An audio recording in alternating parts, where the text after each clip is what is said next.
Πάμε να προλάβουμε την Ninja Air Fryer.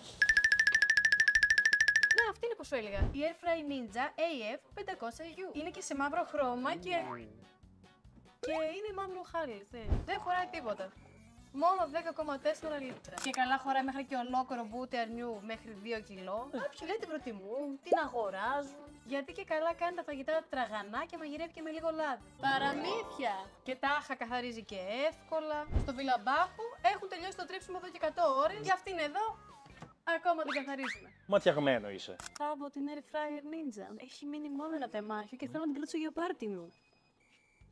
Αυτή εδώ ήρθε πριν από εμάς. Ωραία. Παίξ το υπάλληλος και πες κάτι. Ξεπουλήσαμε, παιδιά, αλλά πάμε τα δεξιά που είναι τα πλυντήρια. Τέλος, η Air Fryer Ninja τέλος. Και αυτή εδώ τι είναι, ρε παιδιά. Ναι, πάω. Πάω να ξεφορτώσω τη νέα παρτίδα Air Fryer Ninja. Μόλις ήρθε η παραγγελία από τον προμηθευτή. Αλήθεια με είπατε τελικά. Κουβάκι σήμερα. Τέλεια, το παίξαμε τέλειο, Όσκαρ. Είναι δική μας.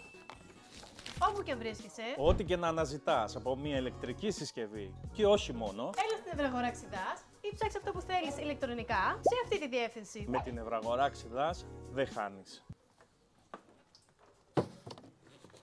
Έχει κόλλημα μαζί μου, θέλει να την παντρευτώ.